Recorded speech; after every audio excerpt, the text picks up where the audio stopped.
Hello, everybody. So today we are playing white as normal. We are attacking the black king because we got two rooks here on the seventh rank. Our pawn is going in this direction, and as you see, black has three pawns, all of them moving down, of course. So we are down two pawns, but this attack with our rooks will make us win this anyway. But of course, as always, there's only one move that is correct to start with and one variation that wins. Otherwise, we can at best hope for a draw. So, time now for you to pause the video, analyze this, and see if you can find out how white is going to play to win this. Go ahead. Okay, welcome back. Did you find it? Well, as said, we are down in the material, so we have to be aggressive. We have to try to find some way to really checkmate black here, or at least win a rook, and then we can take it from there.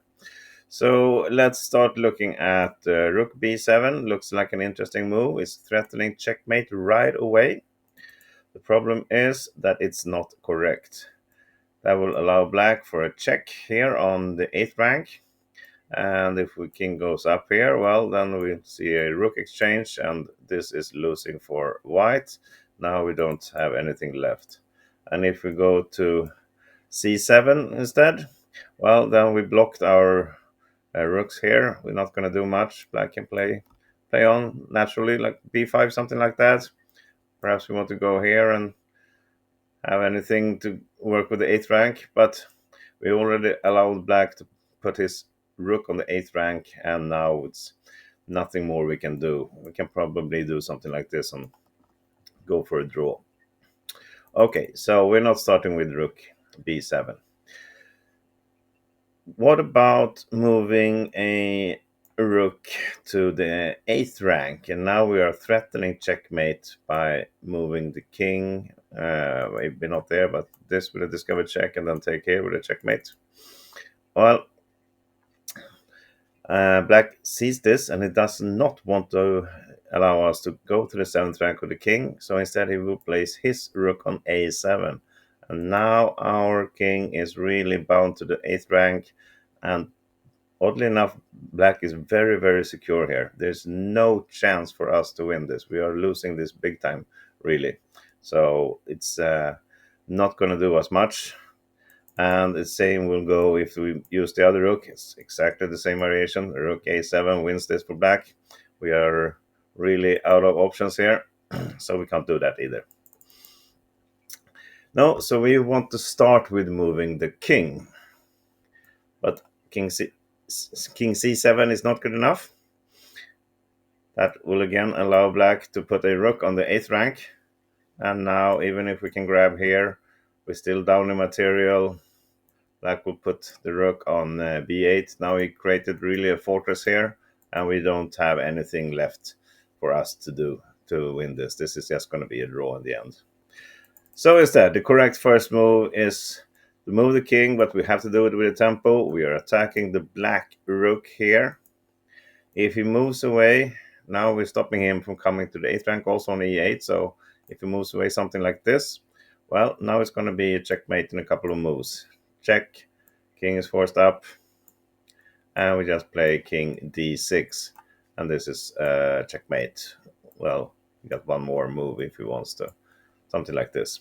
So after we move the king to attack the rook, he cannot leave the 6th rank because he don't want us to get to d6, and the only way he can do that is to put it on h6, the rook. So now is the question, how do we win from here? If you want to pause the video again, go ahead. Okay, here we go. No, now the plan is this. We want to get black checked, and we have to start with this rook to put it on g8, and it will become clear soon enough. So there's a check. The king is forced up, and he wants to come out so he can escape on d6 in the end. And now we have a discovered check like this. Again, the king is forced down. Another check like this. And now it becomes clear why we have to start with this rook, because we are going to escape here. We have to create a path for our king. King comes up here. Another king discovered check. We are allowing black to escape the d6 because we have this beautiful move, king g7. Now we clear the path here. We are attacking the black rook here, and it seems like this is winning, because if he wants to escape with the king, he's going to lose the rook, and 2 rooks versus 1 will be winning. Even though he's going to grab our pawn here, this is a very easy win for white in the end. We don't have to go through all the variations there, believe me, or explore yourself. So if he wants to save his rook, well, then he has to put it on e6. But what happens then? Well, then we have a beautiful little checkmate here on d8, and this is just nice. So black has to try to get with the going with the rook and the pawns versus 2 rooks, but that's not going to win for him. It's going to win for white. All right, that's the solution here. Let's do it. Quick recap. Start with attacking the rook, choosing the G rook to go to the 8th rank, and then some discovered checks like this with our king, allowing him to escape temporarily, attacking the rook when it tries to save it. We'll do a checkmate up here. All right, thank you everybody for watching this video. I'll see you again tomorrow. Bye bye.